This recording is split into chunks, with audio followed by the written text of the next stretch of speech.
Hey, welcome everyone to the Architect Marketing Institute live stream on Winning Dream award-worthy projects. My name is Eric Bobrow, and my pleasure to introduce Richard and Adrian, who are going to have the conversation today. How are you doing, guys? Yeah, really good, man. All right. Let us know that you can hear us and see the screen. Type into the chat. We're live on Facebook, LinkedIn, and YouTube. And we'll be interacting with you through the chat mechanism there. If you're on Facebook, then we'll want to have you do something here. Let's see this. Go to StreamYard.com/Facebook and give permission for us to see your name and picture in our studio. I will turn off my webcam and leave it to you and Richard, Adrian and Richard. Thanks, Eric. Awesome, Eric. Thank you. All right. Okay. So, look, welcome everybody. I've got Adrian Ramsay on in this session today to come and join us. And the reason for that is he has a certain ability. He's got a bad screen as well. And it looks like we've just lost him. So he's got an ability to disappear. He'll come back in a minute. But he has had issues with his internet, so this will be interesting. I've got a plan B. If he doesn't come through, I'll do a training on our $1 million message, which is what we teach people in our 6 Maps program on how to communicate your value. So either way, it'll be good. But anyway, just a bit about Adrian. He's not an architect. He started life as a clothes designer. He then went in and worked with airlines like Airbus. Here he is. He's coming back in. He's coming back in with his dodgy connection. So just saying, Adrian started life as a fashion designer, designing, among other things. I watched on your video this morning. I sort of did a bit of a recce on your website, but men's underwear, bikinis. I'm sure there's a wide range. I can't hear you. I think you're muted. But and then went on with creativity facilitator. Went into Airbus, one of the airlines or airline builders or something in Europe. Manufacturing. Can you hear me? Yeah, you gotcha. I don't want to do the whole thing for you, and he's renovated a lot of houses. But the reason he's on here today, he's in our, what we have is anyone who comes and gets coaching from us goes into the 6 Maps program, and from there they can graduate up to our Mastermind program. And Adrian's one of the sort of the key leading lights in our Mastermind program. He's won a lot of award-winning projects and had a knack of getting himself on TV programs or getting his projects featured on some of Australia's best design shows. So I think that's kind of interesting for anyone who's in the design business who goes, yeah, how do those guys actually do it? How do they win those good projects? How do they get themselves on TV? All that type of stuff. Adrian's also got a podcast which is growing very rapidly. It's on Talk Design. It's called Talk Design. We'll give you the links for that. Just go and look up Talk Design link podcast. You'll find it. We'll give you links for that later on. But Adrian, can you give us a sort of I've done a very poor job of giving you background, but you're actually a Kiwi living in Australia. Yep. So give us a quick sort of update of your background. So really, like I grew up in Wellington in New Zealand, or Lower Hutt actually, which is a suburb of Wellington. I grew up, in the countryside, and I'm dyslexic and also ADHD, so a little bit hyper doesn't help, and that makes it quite hard to focus as well. And then the dyslexia just meant that I didn't do particularly well at school, other than in art. And my father's a fine artist, which was a blessing, I suppose. And in art, I would be like an A student, like easy. The rest of the time, I was just a disruptor of everything. So that was about the main thing that I excelled in. And I love sports and stuff. Went through my schooling and worked in the TV industry just to start with, in production and TV industry. And then I took off and, again, had to focus. I always wanted to be an architect, but I couldn't be an architect because I didn't have the school marks to get into university. So there was no option to do that. And at probably about the age of, I reckon about 12 or 13, because of being dyslexic, my dad was trying to get me to read things. And of course, that was a bit of a struggle for me. And my mum worked with me really strongly on some reading programs as well. But I started reading Louis L'Amour Western novels, of all things. That's what my dad would get me to read. They're very easy to read. Romantic sort of novel stories of gunfighters and all those kind of things. And that actually gave me a real love for the West of America. And I started making, I'd sit and draw Western buildings, and I would then make them into models, and I'd make Western towns. Right. And that was kind of the first part where I actually understood what architecture might have been even something about. No, I wouldn't even say understood, and embraced that it was something more. We renovated our house when we were, when I was probably about 14, 15, and I got a taste of what was going on then. Couldn't believe some of the stupid stuff that happened. That was one of those things where I go, why would you do it that way? Even at that age, I was sort of aware of the spatial awareness. And then anyway, I went, worked, well, I realized I wasn't going to end up in architecture. So I thought, well, why wouldn't I go and work in fashion? There's a lot of fun to be had in fashion. I could never imagine how I was going to travel in life unless somebody else paid for it. And I knew fashion designers got paid to travel. They got paid to go overseas. So I went down that road of working in fashion with zero training. I went and did a small pattern making course of about 3 months. And in those days, you couldn't train. There was no fashion school or anything. So I actually, before this, my first real business was at school. We used to have all these tall, skinny kids, you know, adolescent kids, boys. And I would say to them, look, give me your best pair of jeans. I'll make a pattern of them, and I'll make your school formal trousers. Because, of course, they could get something that was never long enough and fit them around the waist at the same time. So, but jeans like Levi's and, you know, Wranglers and things like that had products that would fit them. So I would create a pattern of those. And this is where the analytics kind of comes in. I'd never pull them apart. I'd just create a pattern of them. Then I'd buy some fabric and I'd make them. That was my first business, is making pants and actually waistcoats, because they were a thing of fashion at that point. Anyway, I ended up in the clothing trade. Clothing trade took me, I specialized in women's swimwear. And then from that, I specialized in outdoors and active sportswear. So clothes people like New Zealand cricket, as well as like the All Blacks and round the world yacht racing, America's Cup teams, all those kinds of things in the bigger sort of arena. And previous to that, a lot of models and people like that in the swimwear and activewear industry. Cool. And that was sort of that's my design background, all the time playing with architecture, which I couldn't go and do.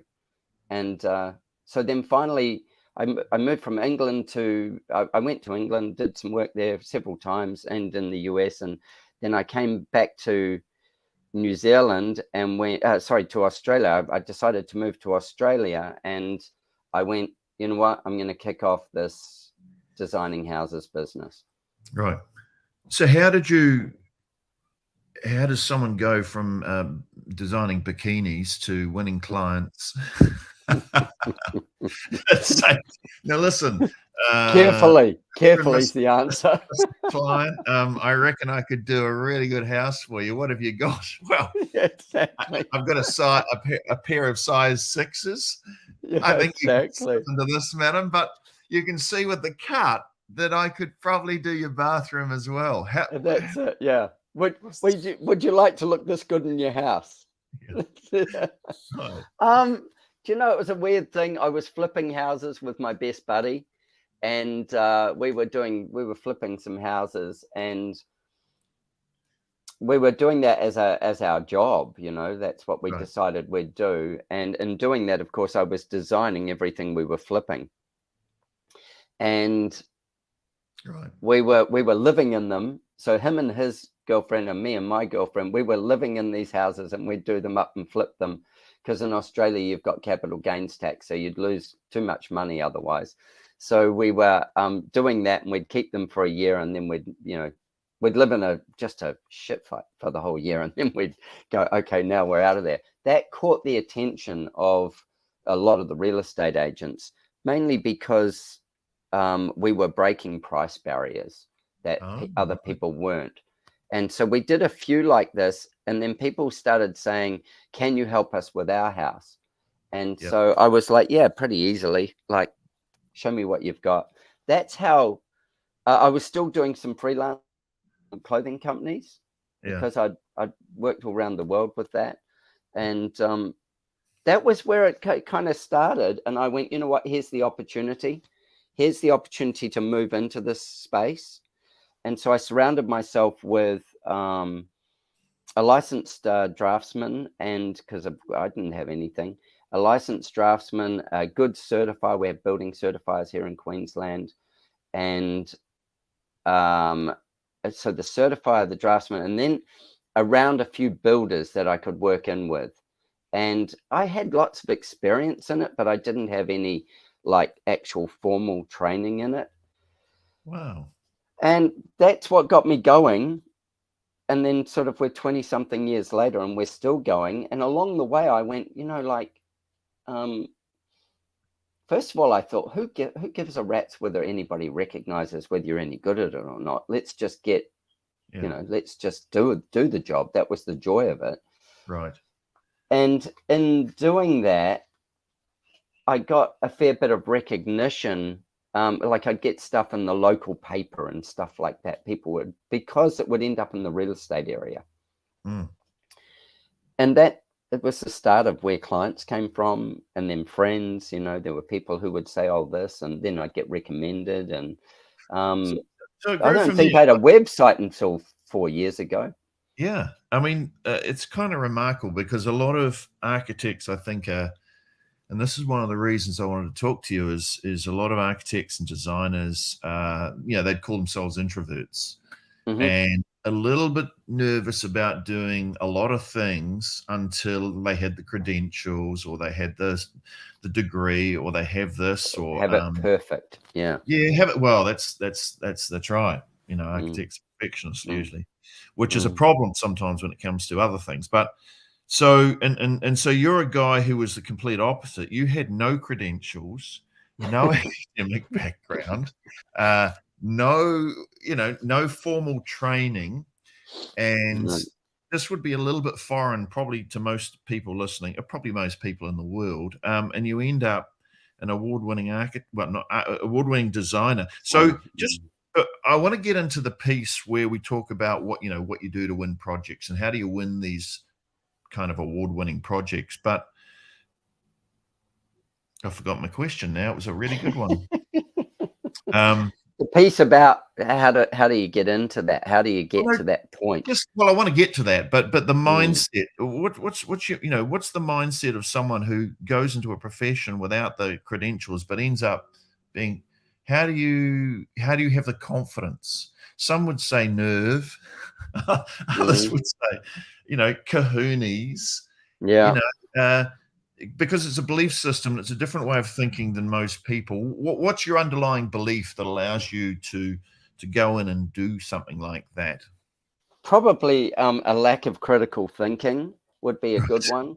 That would be typically architects. Architecture is a really weird business if you're doing residential. You're working with people who serious amounts of money, and it's got gravity in the fact that this thing's going to be built and it's going to last. And then it's so personal because you pour so much of yourself into what it is to try and make it perfect for everybody, the perfectionist thing, that the fear of being rejected or it being bad is the hardest thing. And that's I still every day I'm humbled by the fact that I get to do jobs for people where they spend serious amounts of money and they're actually getting me to do it. That's a weird feeling, but one I embrace. Yes. The first thing is I'd done it already in the clothing trade. So Right. I did have a runway in there. I'd gone and started applying for jobs at one point in the clothing trade. And finally somebody said, you know, like, you might not have a lot of experience in it, but you've got a lot of creativity and you've got enough analytics that you can see how it works. Like, you work it out. And in Right. those days, I'd apply for a job and somebody would hand you a shirt or a blouse or a skirt or a pants or whatever, and they'd say, go away and make me a pattern. Right. And you'd go away and try and figure out how to make a pattern out of it without pulling it apart. Well, luckily, I'd been doing that since I was at school. So, and that part of it was sort of similar to this. There isn't much that you can't work out in life. Right. And I would look at the mess that other people made, builders, architects, building designers. I'd look at the mess that they were making with houses, and I'd go, I could do that at least better than them. Yep. And so in any profession, there is levels of, you know, like if everybody, all the architects, there's one Frank Gehry, there's one, Frank Lloyd Wright, there's one, Foster, there's these people who stand out right at the top. And then there's the people right at the very bottom who probably can sit a degree, but actually have zero design skill, although they can learn the process, but they can't necessarily, they don't actually get it. It doesn't happen. It doesn't. So I figured I could be slightly better than one of them. Yeah. And I didn't aim my heights at being a Gehry. I just aimed my heights at being better than one of those hacks at the bottom. So that was, And so there's a question from Stephen John here, which I think you've kind of answered, but aside from specialization, how does one overcome the 21st century misconception that you have to have done thousands of them, otherwise you can't do it? And I get that all the time with people going, well, I don't have that much of a track record, but this is the type of project I want to be winning. And I think the answer from Adrian is kind of a bit like Richard Branson, who's also dyslexic, and maybe that, screw it, let's do it. I'll find a way. I think that's it. Who do you put yourself around? And, people don't know what they, don't know what you don't know. Right. Now, there's, like you go and stand on the stage and talk, Richard, or do whatever. People don't know what you don't know. They just know what you're telling them. And it also just comes down to, can you deliver me the value that I'm after? 100%. That's it. If the answer is I'll find a way, then off you go. That mindset is got to be broader than the design. It's got to be as broad as the network that you use as well, and the people that are around you. Because you can't build a house you can build a house on your own, but you don't build houses on your own. You have a team of specialists that build the house. You have a team of specialists that actually create not necessarily the design, but the function, the technical side of the design. I did, drafting at school in bloody woodwork shop or something. I can't remember what the thing was. And so I had an idea of how to draw a plan, but really, we, as designers, we take boxes and we fill them with light and air and we position them in the right spots, and we try and do that creatively, and we alter volumes and let me just say something here that you coming as an outsider in some respects, you're not necessarily trained to think the same way as every other architect, but all the architects do this, and I want everyone on this listening to think about this. But as an architect, as a designer, you're a problem solver. And Adrian, you had this thing that, look, if I can design bikinis and men's underwear and clothes and this. Design is about finding a solution to a problem. And so, what I want to say to all you guys is that, pick the projects you want to do and trust yourself that you can not only find a way to design it, which you probably know you can, but you can also find a way to win those projects as well. You're a problem solver. So use that use that. I want to jump into how you win projects and things like that. But just a comment from Darren Curry, the number of poor designs we sort out is crazy. I always ask, why didn't they come to us the first place and get it right? And I'm with you. I'm with you. They're trying to save money, I suppose, but you know, I think that they don't know. The architectural industry has done an incredibly poor job of advertising what its members do. Yeah, it's too introspective and not like looking outward. It doesn't. People get an idea what architects do, but they don't know what they do. If they think that they draw plans, and look, architects do draw plans. That is one function that's this big in the scheme of what it comes from. It's like, yeah, they solve incredibly complex and massive problems. And I say incredibly complex. How do you eat an elephant? One bite at a time. You know, like it's knowing which bite to take first. And so I think that the biggest failing is that in Australia, we have a building designers, Building Designers Association as well. That is lost in the mire of, they're not even architects. So anybody that thinks about design, if they're going to come up with the word architect before they'll come up with building designer. Well, if they don't, I'm in shock, but they do. I know that they come up with architect first. And for most people, they actually just think they should have contacted a builder. And a builder may have some design knowledge or some design past, but they're not a designer. They're not thinking in design. They're thinking in construction. Now, as a designer, we need to think in design. We need to think in environment. So environment, design, client, then construction, or creativity, and then construction, so that the project can all come together.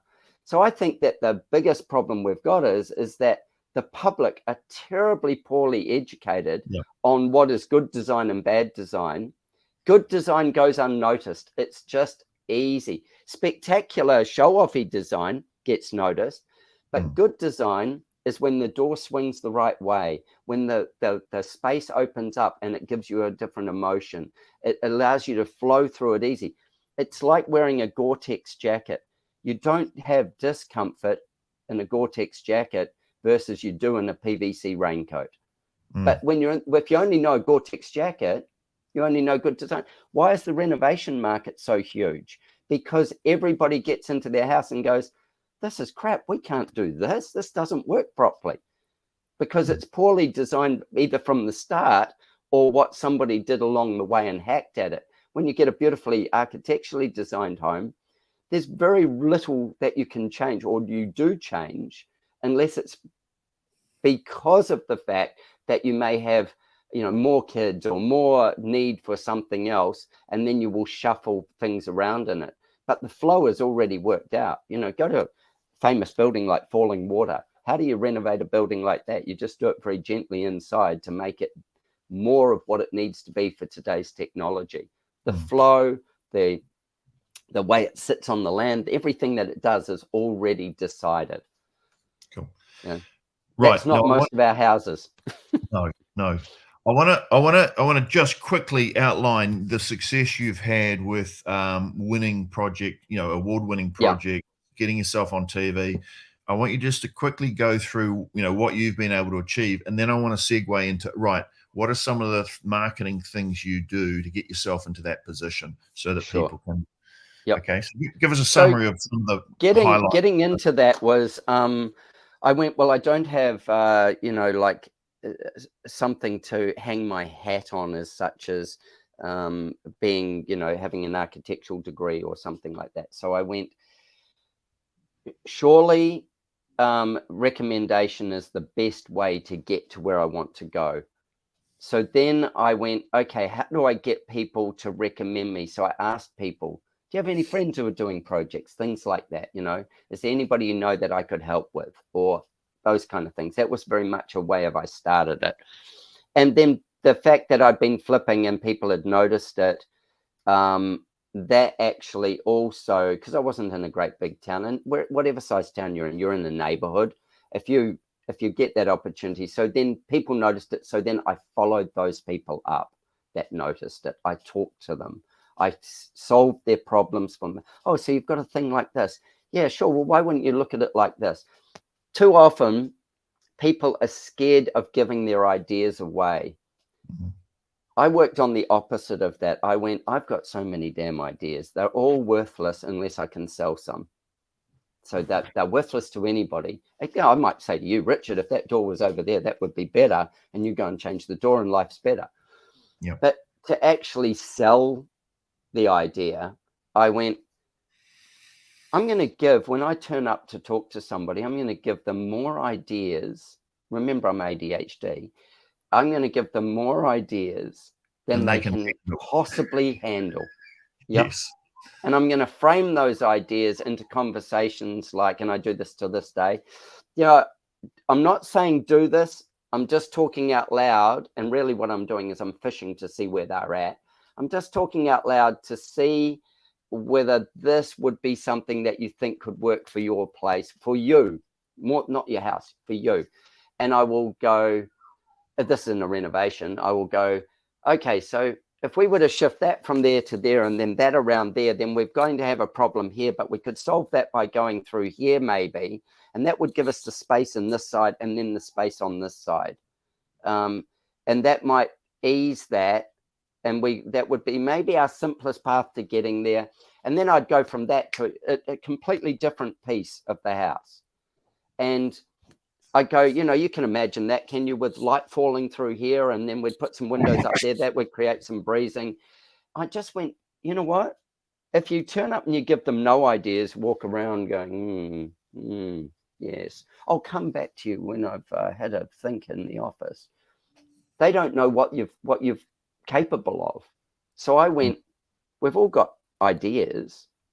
I just started going, let's give those ideas out for nothing, and then overwhelm them so that they might grab one or two if they don't employ me, but yes, they might grab one or two. The shift is when you do an LCC, you're getting employed.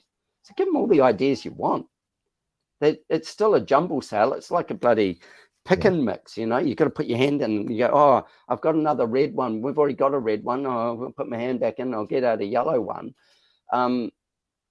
Don't be stingy with your ideas unless it's the only idea you've got. Then hold on to it for grim death because that's where you're headed. That's right. That's right. So you mentioned LCC, which stands for Low Commitment Consultation, which is one of the step number 5 in the 6 MAPS training. If you're interested in the training, I guess a lot of the background behind, I guess, some of Adrian's thinking is the 6 MAPS training, which we a lot of it. Yep.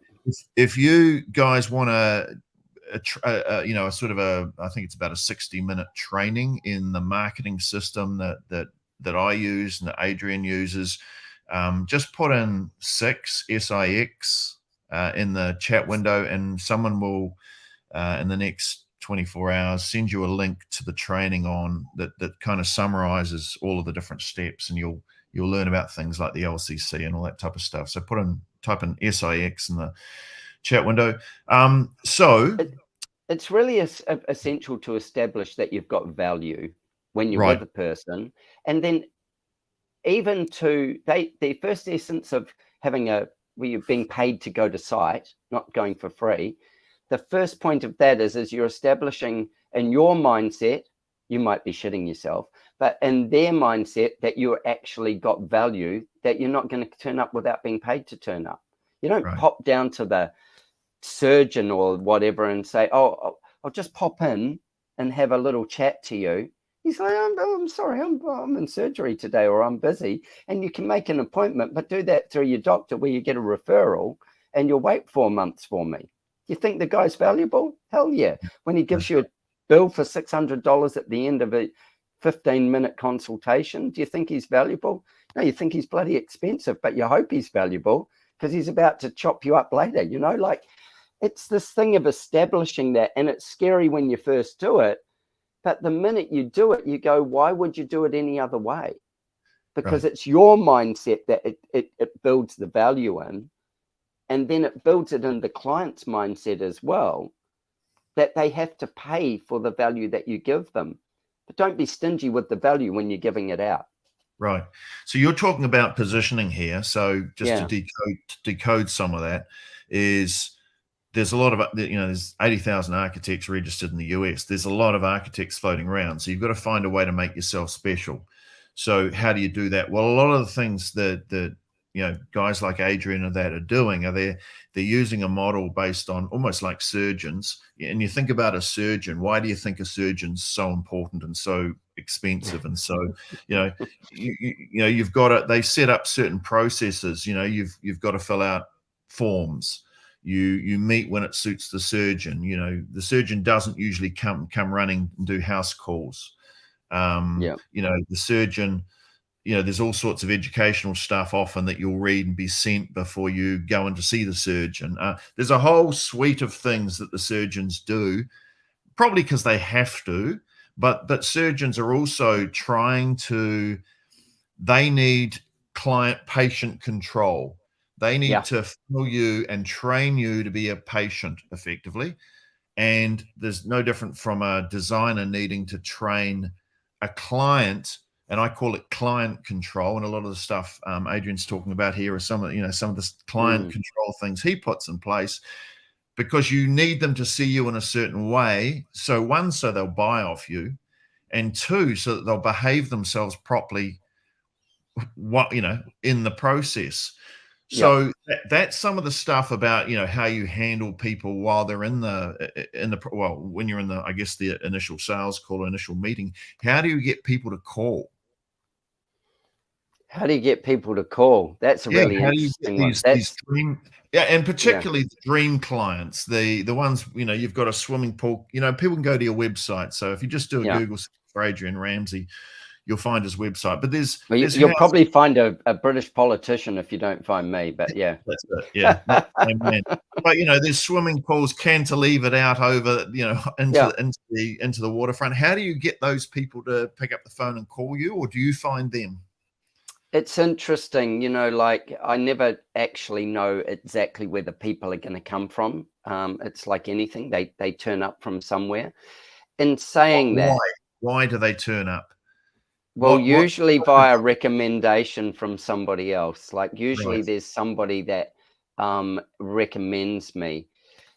Interesting things where I look at projects that have, like that particular one with the swimming pool, they actually found us. They were living in offshore, and they found me via Facebook. And we have a Facebook group of, I think it's called Inspiring House Designs and something, is in my Facebook feed. And somebody they knew said they knew they were coming back to Australia, and they had they actually had a house that was originally going to be a renovation, ended up being a new build.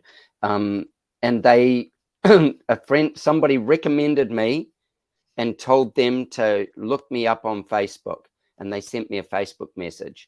Another good piece of tip is always track where everybody comes from. Another one is very much, again, that's a recommendation. Now, the person who recommended me, I'd never done any work for.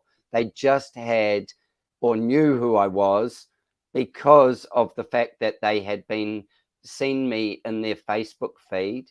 Right. And in doing that, they had built their own perception of history of what I might be able to do. One of the other things with that is like, I'm seeing somebody to do an LCC tomorrow, and she has recommended me 3 clients. Not that I knew this until she called me. She's recommended me 3 clients and told me 3 of the friends I've designed for. And now she wants to do something for their own home. And she said, I'm so excited that I'm actually getting to call you finally with a project of mine. And so I went and called the clients that she'd recommended to me, and they said, yeah, she did. Yep, she did. Wow. And I go, so this thing of having enough presence, we use and this can be another 6 maps piece, our project planning pack is our lead for our own website and social media. That's what we talk about as our project planning pack. There's other things we could talk about, but generally we also do our newsletter, which is a printed newsletter, as well as it goes out digitally. That there drops into businesses that we've dealt with over the years, and also into clients who we've dealt with over the years. And with that, I don't know that we get any work from it, but what we do get is the fact that we're telling them stories every month, and we stay at front of mind. Those all those people that we send it to have either bought from us already, so we might get more project from them, but they've bought from us already, or they are a business we buy from or have some interaction with. But and I say whether we get any work, we do get work from it, but whether it's directly from one of those people is less likely. But they're the ones who will talk about us to somebody else. Brilliant. It's a great strategy. That's yeah. And guys, type in 6 into the chat window if you want. We've got a link to the training, the marketing training, the framework. You can go and watch. Just type in 6. So can I just add something about the 6 thing? I think this is, I remember you saying to me, why did you, do 6? I'd been doing this for years, long before I'd done 6, and I'd had business coaches, and I'd done, I had an LCC already. I had all sorts of things in place that I already had. I had like a shock and awe box as well that I had in place. And one of the most amazing things with that is mine were how I'd put them in place. In the 6, and I like the fact it's called MAPS, in the 6 program, it put it in a bloody roadmap that I started here. Remember, dyslexic ADHD, I need a path to follow to get somewhere. And it just put them all in the right order for me, and then gave me the bits that I was missing on the map. Where's the gas station? Where's the whatever? Where's the whatever? What are those bits on there? That was, I'm a big component of how the 6 maps works, based on the fact that I can be so scattered that I need something that holds me in line, or that I can discipline myself and follow. And the fact that, you have that thing where you say, get this through in 90 days. In 90 days, it will shift your mindset. And it will not only will it shift your mindset, it will surround you with other people with their mindset being shifted and shifted already. But what it will also do is it will give you just a path to follow, and your momentum will happen because of the 90-day short, sharp shock as such. You will get momentum. If you do what it said, what you're told, if you do what you're told, you will get momentum guaranteed, and your mindset will shift, and you'll get around other people, and you'll see how it's shifting for them like that. And you just become a part of like a greater surge of what's happening. You can go it and try and do it on your own, which there's 100 people, that will, or thousands of people that will try and do that. I reckon for the money that you spend, you would make it back within 6 months anyway. If you didn't, then you didn't do the 90 days. You faked it. That would be my 2 pence worth. Thanks for that. Yeah. There's 2 sides, like being in a peer group and whether you're in a 6 maps peer group or some other peer group, but a lot of people say, there's the process. You've got to have the process, and if you don't have a process, how are you going to work it out for yourself? And the other side is the mindset, right, of being connected to the right people. Because I know there's a lot of peer groups out there. The problem with a lot of the peer groups is they're actually peer groups of strugglers, like-minded people. Yeah, and they'll hold each other in the bucket. Yep. So talk about the mindset required to lift yourself. If you're you're winning 5 out of 10 projects, what's the mindset shift required to go up and win the projects you probably know you're capable of, and that you deserve, and that you really want? What's the difference between someone who's stuck and someone who changes their thinking? What mindset wise? How much work they've done on changing their thinking is what the difference is. You've got, I've been in both spots. Right. Yeah, been in both spots, been, so just under the circumstances that I've gone, oh, this is just crap, I'm just giving it all up. And remember, I'd worked very successfully as a clothing designer, and then I'd get into this and I'd be like, just feeling like crushed by it.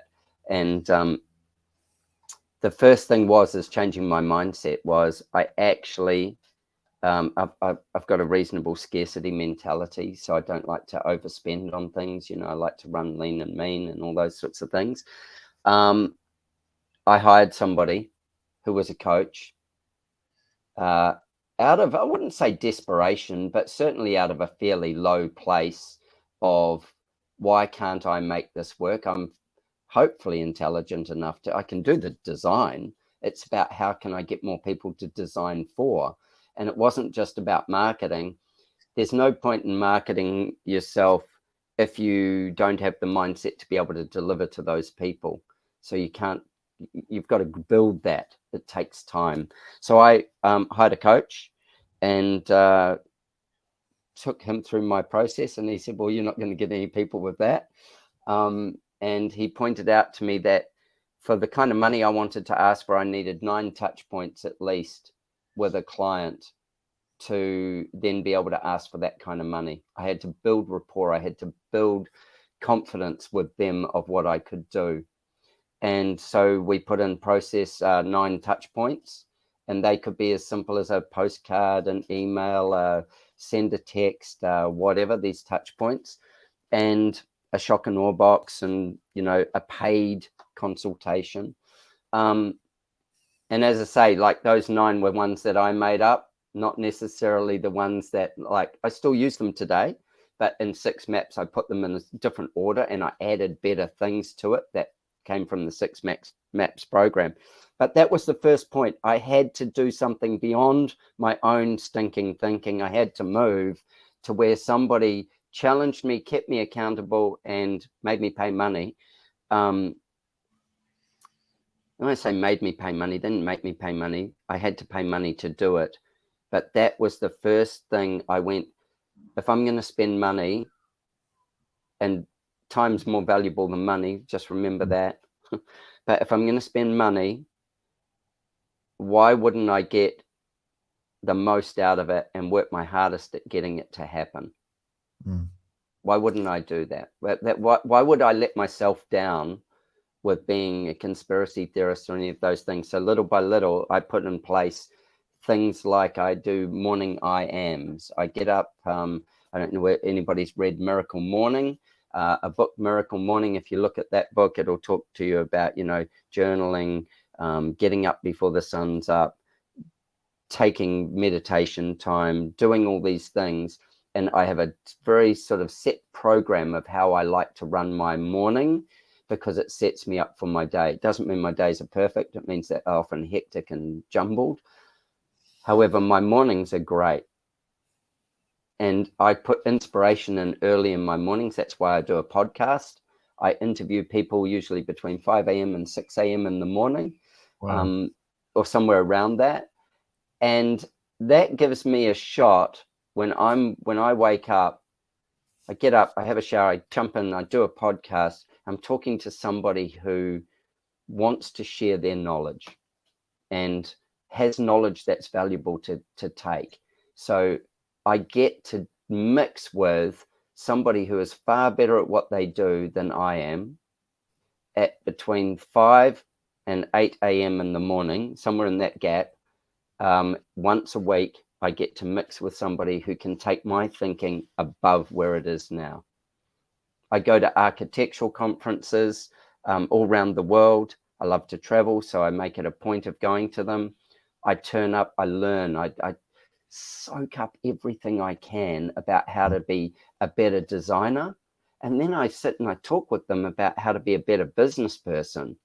Because being a better designer is one part of our job, but being a business person so we can affect more people and give them better homes and better lives and better environments for them, their families, their children, is the other part. And I look at it that way. I go, I can help somebody have a better life by doing my job, by doing something I love. It's not just about earning the fees. It's about doing, but what am I giving? That's What an am I interesting, giving? that's a really interesting point. And for a lot of the architects, designers who are, introverted and they feel that holds them back, I just want to talk about your podcast in a minute. But before I get to that, here's a thing to think about. I went on a run yesterday and I made a short reel for YouTube. But and this will sound a little bit striking to some people, but if you spend too much time thinking about how you're an introvert, well, this is what I said on the video yesterday. You need to say to yourself, stop being a selfish pig. Right? Now, stop being a selfish pig. Stop being a selfish pig. It's quite confronting. It's meant to be, right? Because it needs to break you out and wake you up from this introverted paralyzation that you've put yourself into, and change the frame from what will everybody, the reason we get introverted is they go, well, what will everyone think of me, right? The way you get out of it, the way you get in, you overanalyze, they'll think this. Yeah. The way you get out of that thinking, and it's just a habit of thinking, it's just a hypnosis, right? Your brain is so plastic. You've listened to Adrian, Adrian's very open-minded, right? But the way to get out of that is change the focus from what's everyone thinking about me to how can I help people, right? How can I add value? And so by thinking about, if you get yourself stuck and I'm an introvert, no, I'm a selfish pig, because it's not about you.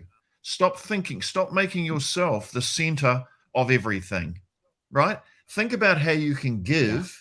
Don't think about how you can take and what everybody thinks about you, right? Think about what you can give. And if you think about giving and helping, and as Adrian's saying, make the world a better place, that's a much stronger platform to be operating from than, oh, I wonder what they're going to think about me. That would just paralyze you. Stop being so selfish. It's about giving. It's not about taking, right? So now you run a podcast. Give us a bit of an overview on that. And I want to know specifically, is it worth someone else on this call who, because some people are quite into podcasts and things like that, and they like the idea of making their own. What's your experience been of running it? And what benefits have you gained from it? And what advice do you have for anyone who's considering setting up a podcast? Anybody who's considering setting up a podcast, again, I would go, my first piece of advice would be record 12 episodes before you even think about publishing them. So get some runs on the board and work out some questions. Now, if you're an architect or an architect, we'll go with, chances are you're going to want to get it right first time. You're not going to get it right first time. That's the first thing to just come to grips with. That's why you do 12 of them to start with. And in those 12, don't shoot for the best people in the world. Don't just spend all day trying to get Frank Gehry on the line, if that's who you want to interview. Choose somebody that you know, or that you have a good relationship, a good joint relationship with. So it's through somebody that could talk to you, and you're just going to have to take the plunge. Get yourself a decent microphone, a good webcam. Probably choose a platform. I do mine on Zoom currently, but I'm shifting to Riverside at the moment. That is because it's a good recording platform. Make sure your recording platform works easily for whoever else it's going to be with, that you're going to talk to. You'll get people who come in from their phones. You'll get people who come in from iPads or pad devices. You get people who use their laptops. You get people who use their desktops. So you can't control the far end of it. So I used for a while a piece of software that they had to download, and people are going, oh shit, really? I don't want to download that on my computer. No. What is this crap? What barrier of entry? Keep it simple. Keep the barrier of entry simple. Finding guests is make yourself a long list of who it could be. Don't start with a list of one, because you'll get through it too quickly. Make a list of 50. That's one a week for a whole year almost. Make a list of 50. Ask your guests that you have, is there anybody they know that would be a really good person to have on the podcast? and let them help you keep your list built. Make a podcasting time, like set time slots. Be disciplined with your time slots. It's very hard to get a podcast with me unless it's at between either 5 a.m. or 7 a.m. on a I'm in Australia, on a Thursday or a Friday morning. So that's a Wednesday or a Thursday in the US. So it's hard to get me outside of those time slots because I need to finish my podcast and get out to work. I've got a studio to run. I've got team in the studio. I've got to get to work. So, and clients to look after. So podcasting is, whilst it's a big part of what I do, it's not the only part of what I do. And so a good microphone's really key. Some decent lighting, hopefully. At the moment where you're seeing, I'm actually in my podcasting area, but I don't have lights on and I don't have my usual camera on at the moment. This is just my crappy webcam on my laptop. I record onto my laptop. So those would be my first big tips. And have a subject that's interesting, you know, like I did mine on design because I don't know anything about much more than design in life. That subject that I want to learn about. So I'm wanting to learn from my guests. My job is to get them so that I can become a better designer and a better business person. So there's the impetus of what it is. And I share it because I'm not being a selfish bastard. What were the words? Stop being a selfish. Be a selfish pig. Yeah, selfish pig. Sorry. Yeah. I share it because I could just be selfish and keep it all to myself. But in sharing it, I give them a platform that helps in their media.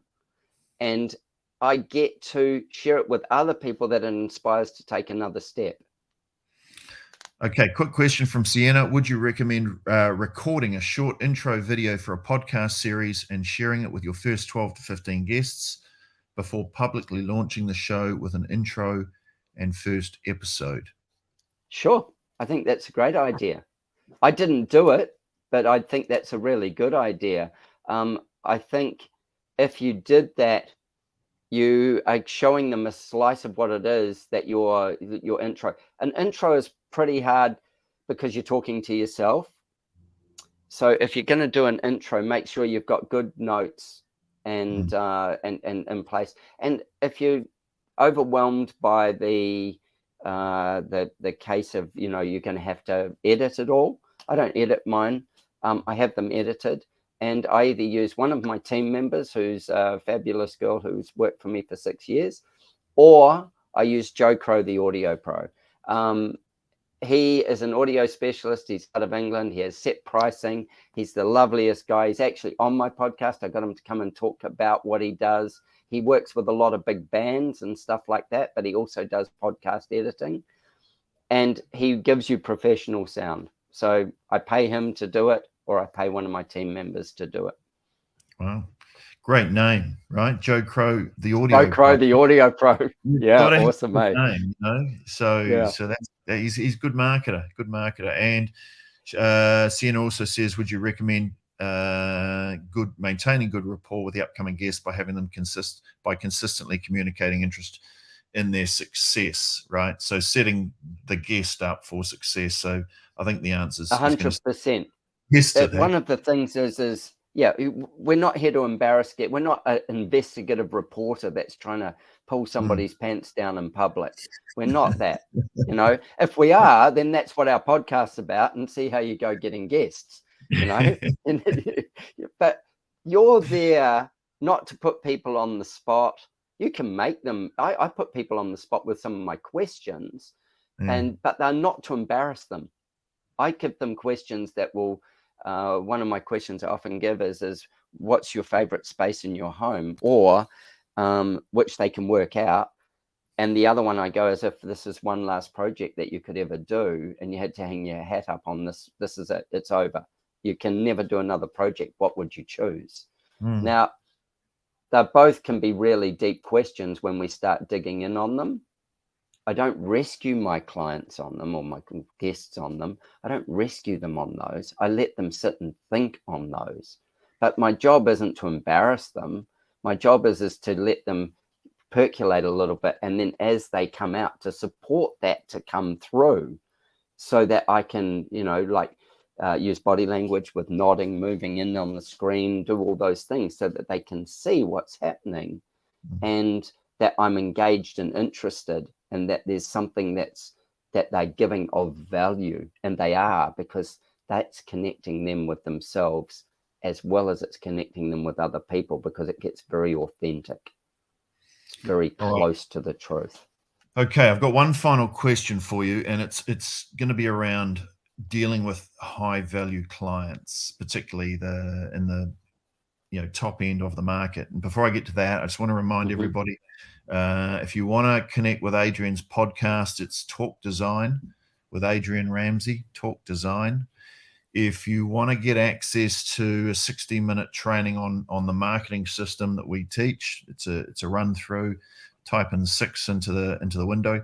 If you want to get hold of us at Architect Marketing, just type in chat. We can either run you through any coaching programs. If you're ready to go and you just want to talk about coaching programs and things like that, type in chat. Or if you want to talk about something else, you've got another question about something else, type in chat into the window, and one of our team will follow up with you. I think those are the key things. All right. So when it comes Can I ask just one question of the audience? Got a question for the audience. If you don't surround yourself with people that can help you shift your mindset and help you win better projects, and whether it's AMI or whether it's anything else, if you don't surround yourself with them, how are you going to manage your own mindset to get there? And if you do surround yourself with those people, how do you choose the right people to surround yourself with and make that decision that it's actually worth investing in it? Because globally there's talk of us going into big recessions. The US is in some sort of recession, Canada's in some sort of recession. The people that you speak to every week are the glue of your community that are going to lift you up and take you somewhere. Don't worry about the training of it. Think of the other people that are in the same situation as you, and then you get a coach that lifts up and shows the way to go. Who are you going to have? Who's going to be your community? Is it going to be your friends around the corner that go, oh, times are tough and all the rest? Of course they are. They're always tough. About every 5-7 years, there's always something. It's just so. Get yourself into a space or a community and a place with people who are moving forward and trying to go where you want to go, down the same road as you're trying to go on. Don't try and go with, somebody who's doing fishing if you're doing architecture. To find your tribe and drive forward with it, because as it gets tougher and when it gets tougher, they're going to be the guys that are going to have ideas, and that you're going to be able to use their ideas and brainstorm with and grow your ideas from. So I'm not, going, oh, you've got to join this or join that. Just saying, make sure you've got that community, because that's a good point. You'll need it. Can you be specific? Because now you're bringing it up.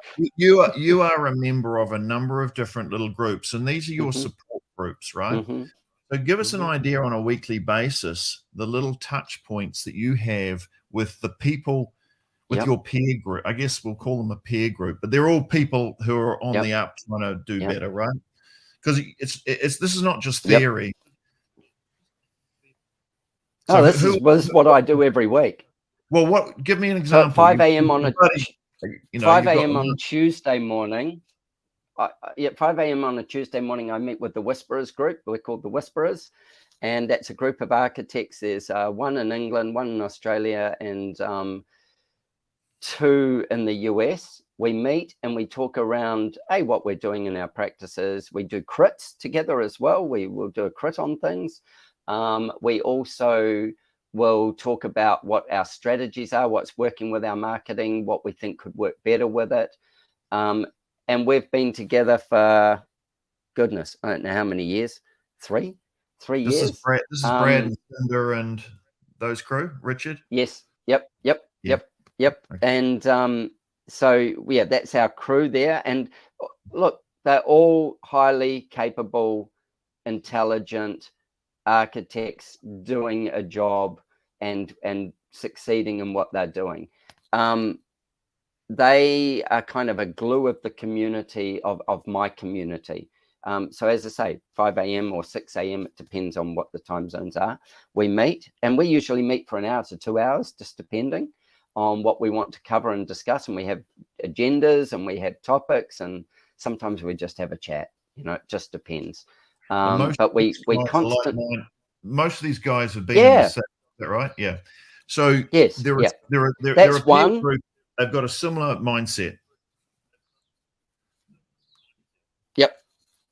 And that we share things, you know, we share lots of stuff, and we're happy to crit each other's work as well. We're happy to go, oh, why would you do it that way? Why would this work, or whatever? So that's really important. Then on Wednesday morning at 5 a.m., I go to the Mastermind program of AMI, and that is always there. I don't know, every Wednesday there is more that I go, really? Wow, okay, that's interesting. I learn something at least every Wednesday. If it's one thing, that's a good day, because usually it's like 10 things that I learn and go, wow, I've still got so much to learn, you know.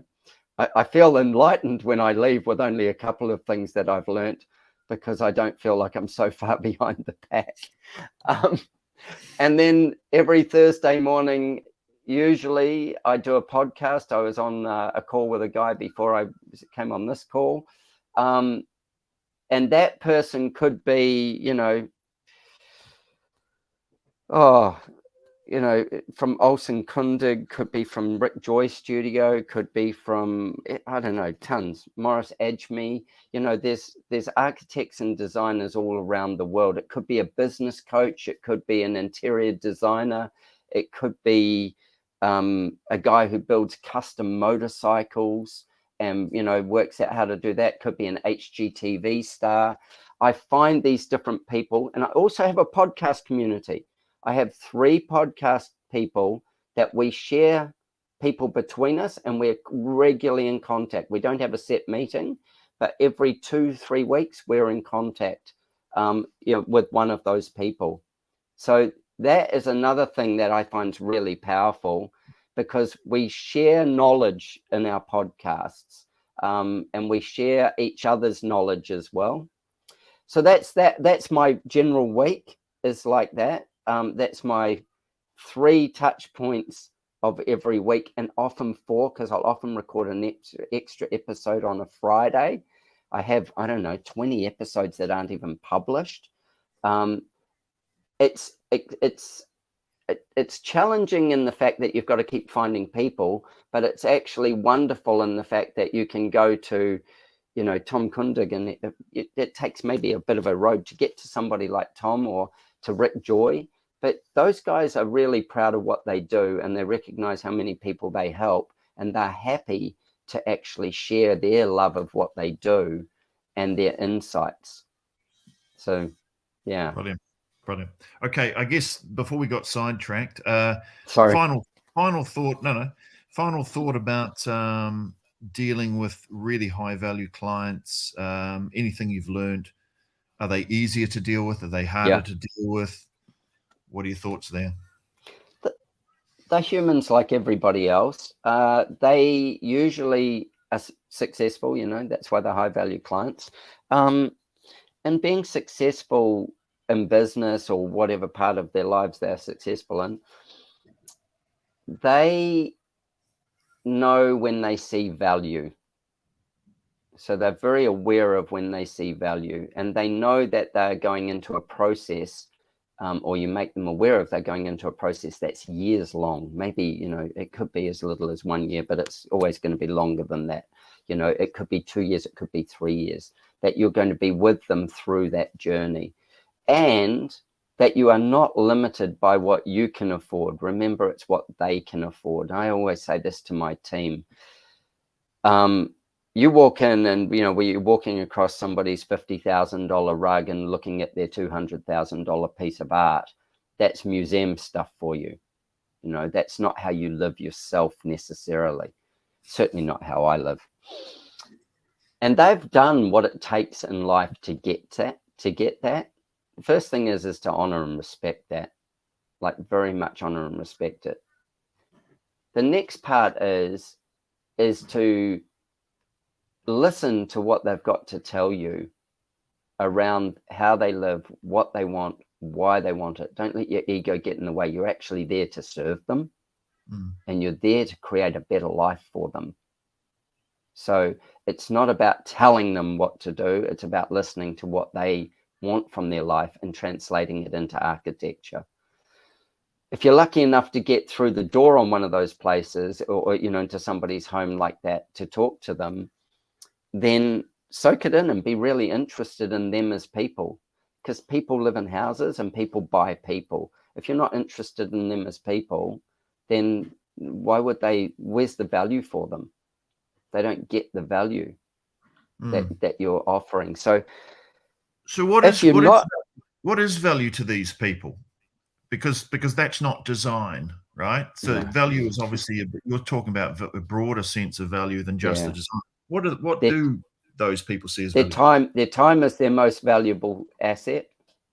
So if you tell them you're going to be there for 2 to 3 hours, make sure they know you're going to be there for 2 to 3 hours. Right. Tell them, so be respectful of their time, be on time, give them good information. If you're giving them written information, give them good information, not just waffle.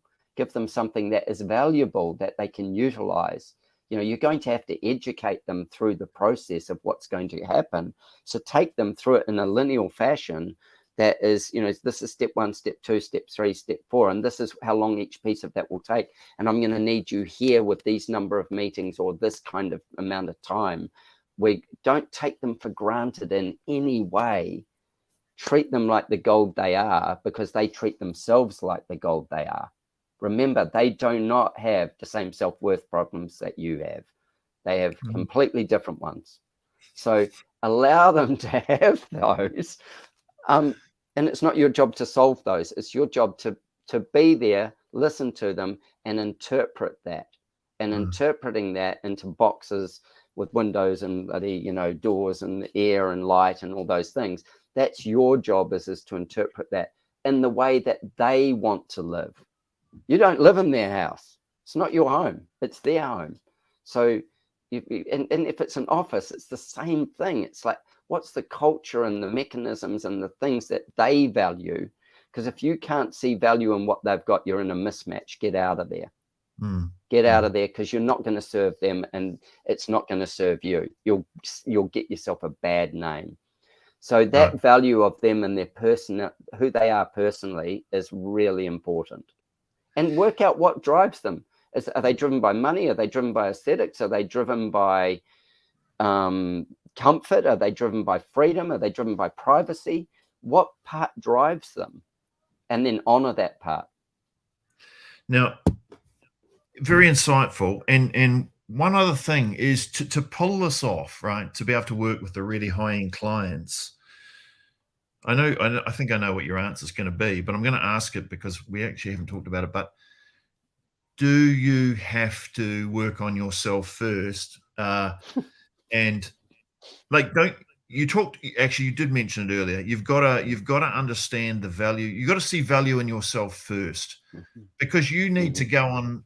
You need to go in, on a client with an equal footing, and you may not have as much money as them, but you certainly see their value, which is what Adrian's talking about, if you can see my fingers. But you also need to know, you need to know I bring value to this relationship as well. If you see yourself way down here, you're going to have a problem. You've got to see yourself as, okay, I don't have the same money as you do, but I have some skills that you need.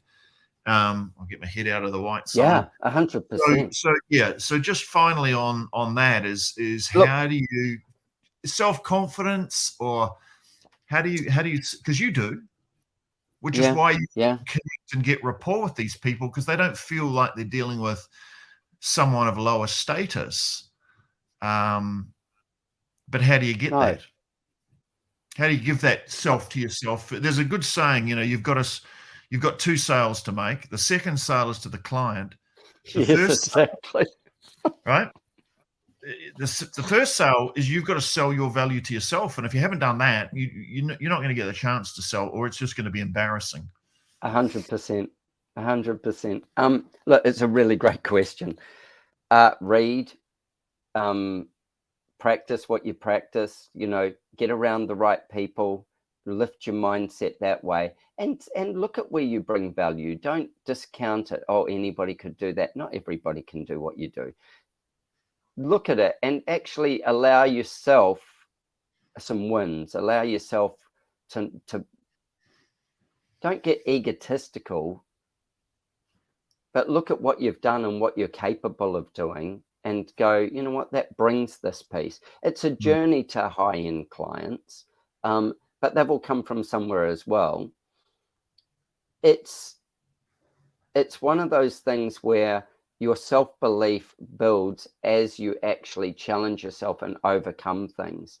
But to do that, it all happens between, you know, in the first sale, it all happens between your ears. And you can be freaked out, and that's a really good thing, because at least if you're scared and you're freaked out, it means that you're growing. You've got some growth.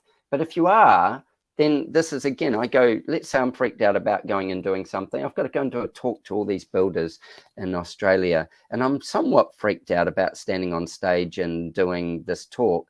I don't have to go and do it. I've chosen to do it. I was invited and I've chosen to do it. I'm getting around a couple of other speakers. I'm talking to a couple of other speakers who I know, and I've got them on the podcast. Travis Bell, Bucket List Guy, would be a good example. You know, Richard Petrie. I'm talking to other speakers, people who stand in front of people and talk, so that I've got just some runway on what I'm going to do. And I've done some formatting on what it will be. And I'm going to make them actually do a workshopy game. I mean, I'm really going to throw it out there. How Adrian Ramsay. That's the lack of critical thinking. But I'm not playing it so safe that it will be boring. Yeah. So, and that is all. Am I scared? I'm not scared. I'm nervous. I'm keyed. I'm like going, okay, this is not until September, and I'm talking about it now because I'm prepping. This is like designing a house. I've got work to do to get me to the other end, and I need to practice it. I need to practice that talk, but it still needs to be authentic and fun and exciting and have dynamicism on the day. It can't be rote. So I'll have a PowerPoint. I have all those things that I'll put together for it, but I need to, and handouts and things like that. That's the plans. That's the function. I've got to stand there and deliver it, but I will practice that delivery with a stopwatch and go, yep, okay, cool. Yep. That's what it's taking me. Good job. Because I'm honoring the people who asked me to talk. That's it. Yeah. That's good. I hope it was useful. It was outstanding. I mean, I didn't know where it was going to go, this thing. We never do, you and I. We never do, but that's because neither of us have got that, not that neither of us are particularly structured. So that's a good thing. But that's why you have an Eric Bobrow sitting in the back screen. Maybe you can just unmute yourself, Eric, and give any final thoughts. 100%. But he's the man that kind of provides a bit of structure, dealing with creative people who wander off the Yes, there's the platform. There's the foundation, right? Eric's the man that puts everyone back on the road. Hey, what was your takeaway from anything here? Any final thoughts from you, Eric? Well, I appreciate just getting the insights from Adrian in terms of how you're surrounding yourself with good peer groups, the way that you recognize people's needs. Richard, I love the thing of think of how you can contribute, what you value you can bring, as opposed to what do people think about me? Those were two of the key things. One thing I didn't, I stepped out for a little while. Did you show any of your projects on screen, Adrian? No, I didn't. No. Okay. Do you have anything? Bad we missed that. Yeah. Do you have anything sort of prepared? I mean, if we even look at for. No, I don't. Okay. But I could send you some pictures. I was going, God, now where do I find them? I closed every possible window. Don't do that. Don't do that. People can go to the website. We're closing off here. So any just final thoughts? I was saying it. We go off the reservation. Look, there's the man who's supposed to be keeping us on the narrow, reopening up and going off on a. Hang on, you're supposed to be the controller. I think that's what happens when we drag him away from something. That's it. That's it. Yeah. So anyway, I just want to see it. I've just posted ardesignhouse.com, Adrian Ramsay, ardesignhouse.com, and the Talk Design podcast, talkdesign.show. So not .com, it's talkdesign.show.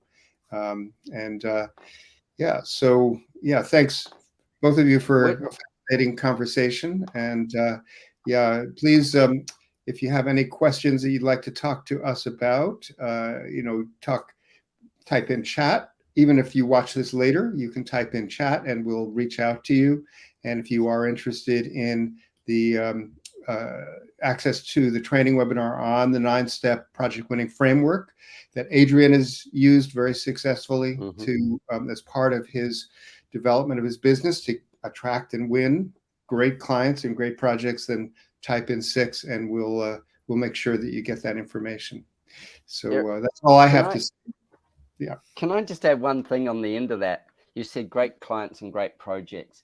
One of my first podcasts was a guy called Jeffrey Dungan from the US in Alabama. Great guy, wonderful human, beautiful, beautiful homes that he designs, very traditional. Anyway, I said to him on the podcast something to the effect of, you must get some great projects. And he went, yeah, I do. And he said, it's not about great projects. And now that was when I drew my breath. The antenna I'm went thinking, up. shit, how many years have I been looking for great projects? And he said, it's not about great projects, Adrian. It's about great people. With great people come great projects. Stop looking in your business for great projects. Start looking to work with great people, and they will bring you great projects. Brilliant. What a great way to finish. That was a light bulb moment. That's Cheers, brilliant. Guys. Great way to finish. Thank you very much. Thanks everybody for attending. We run these every week, so feel free to connect with us next week. Thank you, Eric. Thank you, Eric. Thank you. Go out and win yourself some great people. Thank you, Adrian. You're brilliant. All right. Thank you. The end button, Adrian, stay on, and Richard, and we'll chat for a moment after we close this up. Thanks everybody for joining us. We'll see you soon, next week maybe.